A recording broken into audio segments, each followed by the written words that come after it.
ညီကိုတွေအားလုံးပဲမင်္ဂလာပါအခုကျွန်တော်ပြထားတဲ့ပုံကိုညီကိုတို့ကြည့်ကြည့်ပါအရန်ကိုလေးစားဖို့ကောင်းတယ်အရန်ကိုချစ်ဖို့ကောင်းတဲ့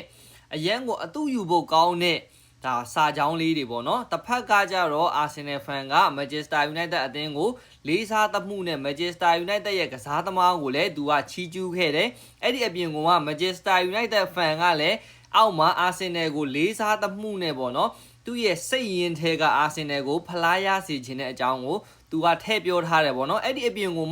တချို့ man တွေဆိုရင်လည်းရှိသေးတယ်ဗျာ Liverpool fan ညီကိုတွေဆိုရင်လည်းတော်တော်လေးကိုလေးစားဖို့ကောင်းတယ်လို့တော်တော်လေးကိုအတူယူဖို့ကောင်းတဲ့ comment တွေအများကြီးတွေ့ရတယ်ပေါ့နော်ကျွန်တော်အနေနဲ့လည်းဒါအသင်း fan ဒါ Manchester United fan ဆိုပေမဲ့ပေါ့နော်တခြားအသင်းတွေအပေါ်ကိုကျွန်တော်လေးစားမှုရှိတယ်တခြားအသင်းတွေရဲ့ကစားသမားတွေကိုလည်းကျွန်တော်အနေနဲ့လေးစားမှုရှိတယ်လို့သူတို့ရဲ့အသင်း fan တွေကိုလည်းကျွန်တော်အနေနဲ့လေးစားမှုရှိပါတယ်တချို့ညီကိုတွေတခြားအသင်း fan တွေကလည်းကျွန်တော်တို့အပေါ်ကိုလေးစားမှုရှိတယ်ဆိုတာကိုလည်းကျွန်တော်ယုံကြည်တယ်ကျွန်တော်မျက်မြင်ကိုတွေ့လည်းရှိပါတယ်ပေါ့နော်ကျွန်တော်တို့ဂျာမှာဘာမှမဟုတ်တဲ့ညံသိမ်တဲ့လူတွေကြောင့်မို့လို့ဒါပြဿနာလေးတွေအနှဲငယ်ရှိတယ်ဆိုပေမဲ့ကျွန်တော်တို့အချင်းချင်းမှာချစ်ချင်းမေတ္တာတွေနဲ့တယောက်ကိုတယောက်လေးစားမှုရှိကြတာကိုကျွန်တော်ပြောပြချင်ပါတယ်အမှန်တကယ်အဲ့လိုမျိုးအရာတွေဒါမရှိဘူးဆိုရင်တော့ကျွန်တော်တို့ဂျာထဲမှာ